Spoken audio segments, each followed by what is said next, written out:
We went fishing in a small lake in the middle of a forest close to where we lived. The two of us were taking only the basics: fishing rod, bait, food, and flashlight. We liked to fish at night, so we arrived at the lake around 8 p.m. My flashlight stopped working and we were left in the dark. My friend said he had brought some candles, lucky for us. We lit the candles and went back to fishing. After a while, I noticed that the candles were all colored. There were white, black, red, and yellow candles. I must apologize to everyone for the ignorance and prejudice, but in Brazil, colored candles are linked to a kind of black magic ritual. My grandparents told me stories all the time when I was little. I knew that my friend's mother participated in these religious rituals, which, unfortunately, are seen in a wrong way. And I, under the influence of others, believed that it was really something bad. I was scared as fuck. I told my friend and he started laughing. He said that everything was fine and that they used this type of candle at home all the time. I tried to put it aside and went back to fishing. Suddenly, a strong breeze came and blew out all the candles. I said, "Fuck that, if you want to stay, you stay, I'm leaving." My friend said he would leave too and confessed that he was also scared. We took our things and went back to the forest we came from. With each step I took, the tension increased. I was breaking out in a cold sweat, and my heart was beating fast. I started to hear footsteps as we walked, as if someone was walking with us. I didn't say anything because it would make the situation worse. My friend then decided to say, "Man, there's something behind us." I said, "I know, I hear it too." At that moment we started to run. I even lost my flashlight and a slipper. We arrived at the main street already out of the forest. We were catching our breath and drinking water. The sound of footsteps started to get closer again. We decided to wait and see what the hell that was. It was a calf. We started laughing and felt like two cowards. In the end, we even petted him and gave him water. He was so cute.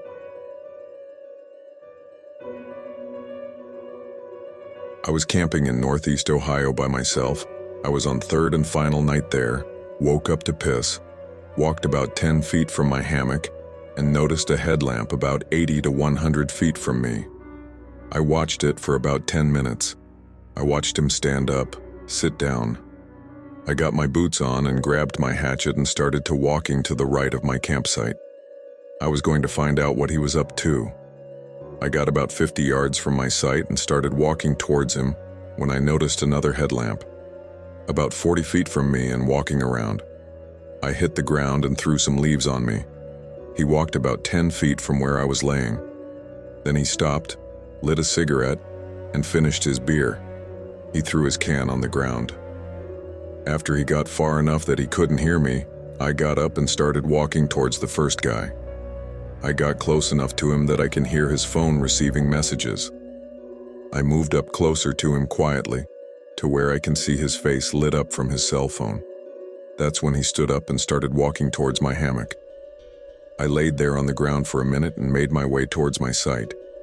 I stopped when I started hearing my tarp that I had above my hammock being trashed. Then I can see flashlights and then my big flashlight turn on and off. I heard my mess kit being thrown and them talking about how he was just here. I laid on the ground and watched my flashlight walk away until it was a small dim light. When the sun came up and I returned, my whole site was destroyed. My hammock and tarp was shredded by what looked like a machete. My mess kit was stomped on. They took my backpack, rain gear, and flashlight. I went to the spot where I seen the first guy and found chew pouches, 8 empty beer cans, and an empty lighter. I walked to where I seen the other guy and found an empty bag of powder which turned up to be meth, a mess of cigarette butts, and a pile of shit with no toilet paper to be found.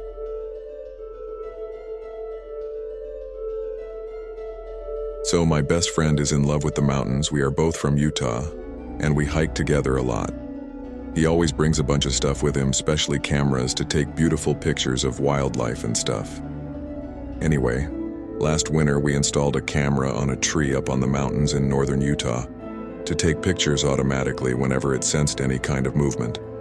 When we checked the pictures taken, we both were dying of fear when the camera took a picture of what appeared to be a 20-year-old woman, which, when you say it like that, doesn't sound like much, but hear me out. The picture was taken 3 a.m. in the morning. It was winter. Temperatures are extremely cold and it is super dark. The girl appeared to only be wearing a white dress. She had black long hair. She was just walking, but as she was walking, she was looking directly to the hidden camera. We have no explanation of what that was, since it doesn't make sense that a girl be waking at that time with little clothes by herself during winter.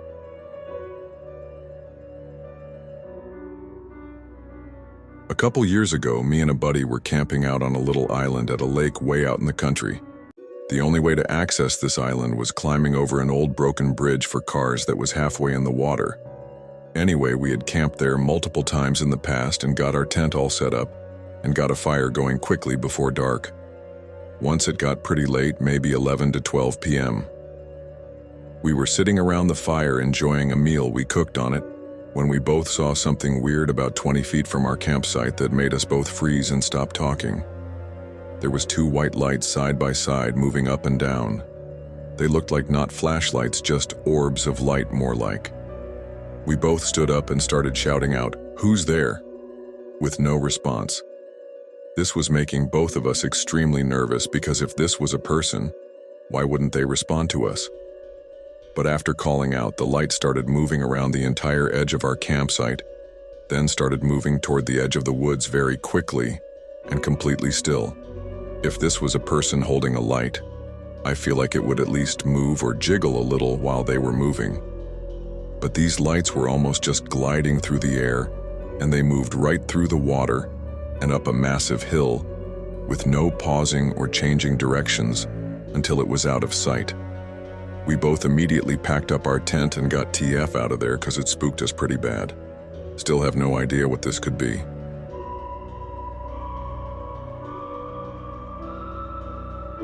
This incident happened in August 2019, when I am what would be classified as an outdoors person. I primitive camp in dispersed areas of public land. I hike and explore in areas that are extremely rugged, and often a local guide is recommended for people inexperienced hiking Utah's high mountain peaks and deserts. I am trained and experienced with using bushcraft skills. I do everything I can related to the outdoors, fishing, boating, everything. Sometimes I am with family or friends, but usually I prefer to be alone in my explorations. It is not recommended, even for people experienced with the outdoors. I am not your parent or babysitter, so I am not going to tell you what to do. But for your safety, if you do decide to solo explore anywhere, please have survival skill training with knowledge of local resources of wherever you are intending to adventure. One of the things I do and try to do daily as my form of exercise is metal detecting. When I am out on explorations, this often includes finding long ago abandoned mines, ghost towns, and other signs of pioneer settlements. During one of my explorations, I decided to attempt finding a particular ghost town I had seen on an old map. I packed my gear and equipment and hit the road. Inhabitants of former town used horseback and hand carts for primary transportation, and the railroad passes just outside of town for the miners to ride into work. Modern-day transportation has difficulty with access, even with 4x4 and off-road equipment. The roads to access this area are extremely rugged, with desert rock terrains ascending and descending across sharp cliff sides and deep canyon walls. The nearest current rural resident is almost 17 miles away. Accessing this area on foot is near impossible. I arrived and set up my shelter, a 2-man tent that requires staking into the ground and has a full cover rain shell. Entering the tent means zipping open the rain shell and then zipping open the tent door. I found an area in a stand of juniper trees and pushed the stakes into the soft soil under the base of the trunks and roots. I was happy. It was early evening, my shelter was already up. I had my cooking fire roaring away and preparing itself for the juicy ribeye I was eating for dinner. While my fire was setting up, I performed a basic security check of my location. I walked around in V-shaped lines through my camp area and then explored the immediate perimeter. I was completely alone. isolated in desolation with no signs of current human activity for as far as I could see and hear. It was paradise. I didn't see anything of particular concern during my patrol, aside from taking the general precautions of possible wildlife encounters, snakes, mountain lions, etc. I headed back to camp, had dinner, a drink of bourbon, and went to bed around 45 hours. Before bedding down for the night, I performed one last sweep of my camp and ensured everything was locked down. I climbed into my tent, prepped my sleeping spot, put my gun in its normal spot next to me, and turned out my light. I awoke the next morning when the sun became too intense to bear. It was only just after 7 hours and already hot as hell outside. My feet were facing east, so the morning sun was glaring directly into my face. I tried to pull my pillow and extra blanket over my eyes and create a shade tent. It worked. I started drifting back to sleep. Then my bladder decided it was also awake and desperately needed to be emptied. I fought the urge to get up and rolled back over. I started shutting my eyes again. Then I heard something that immediately sent shivers down my spine. At this point, I will let you in on a little bit of background about myself, without going into any specific details. I have spent much of my working life in security and investigation positions. I have been involved in hostile situations requiring use of force and been assigned to high-risk cases. During the course of my employment, I have learned how to track and locate humans. With this adapted skill set comes certain abilities, like being able to identify details about someone based on listening to their footsteps. And that is exactly what caught my attention that morning, laying in my tent with an overfilled bladder trying to burst out the front of my abdomen. Footsteps, human footsteps, very close to where I was laying. I lay completely still. In the desert, it is so quiet that you can hear pebbles bouncing off the face of boulders from across a canyon. Any movement I made would alert this person. I do not know their intentions, and definitely don't want them to come any closer to my tent. I froze, motionless, and focused on performing intentional breathing. In 2, 3, 4, out, 2, 3, 4. Repeat.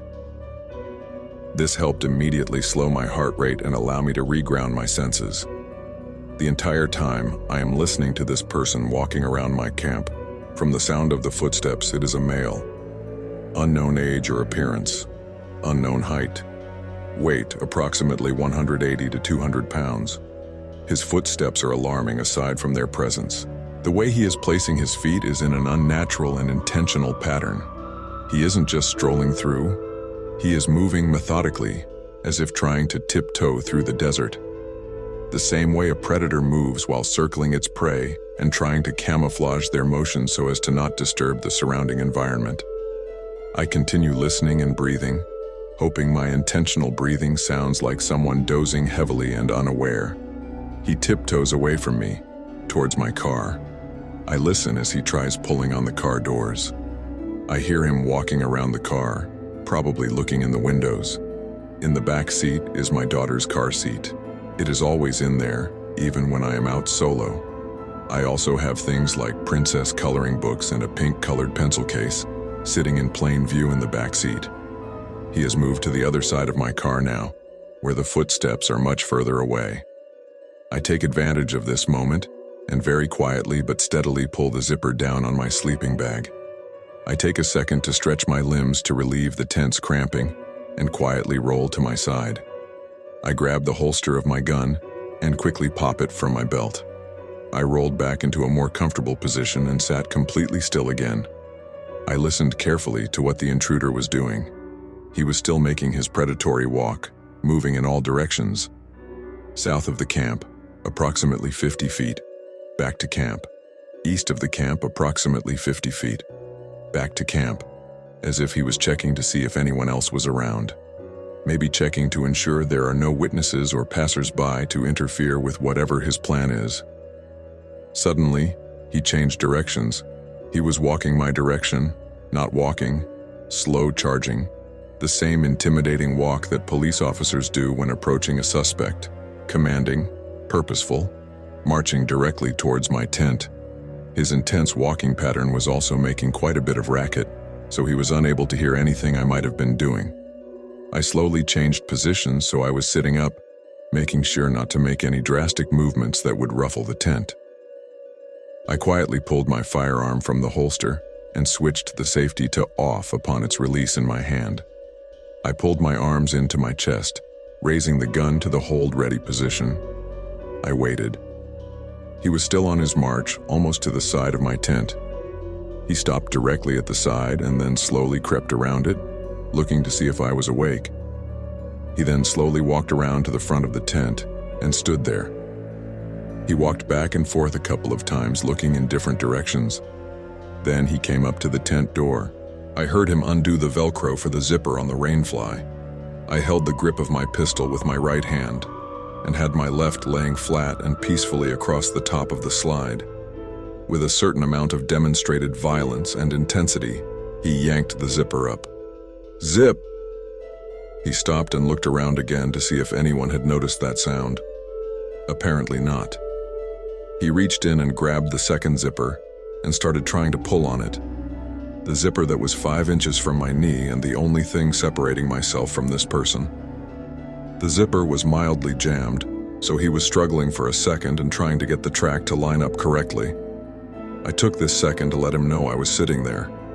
I squeezed the slide in my left hand and racked my gun as hard and loud as I possibly could, then immediately put my hands into the fire-ready position with the barrel pointing directly at him.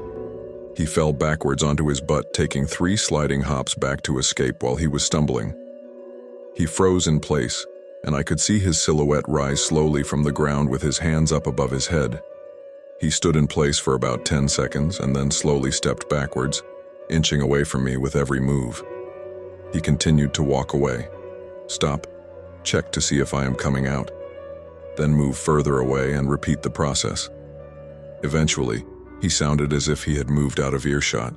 Maybe 2 to 3 minutes after I pointed my gun at him, I crawled forward and opened the zipper on my tent door. The door for my rain shell was flapping in the breeze. I quickly identified my next point of cover and didn't see any signs of anyone being around. I dodged from my tent and was able to safely maneuver to the tree stand near my vehicle. I waited in between 2 junipers and scanned the entire area before emerging from my concealment to complete a detailed patrol of camp. I did not find anything out of place or suspicious after this. I do not know which direction the person went, where they came from, and how they were able to access such a remote location while traveling on foot. To this day, it remains one of the most haunting experiences of my life. As for the rest of the trip, everything went as planned. The town is amazing, with a fascinating life story. I stayed for 2 more nights and didn't see a single other person the entire 4 days I was there.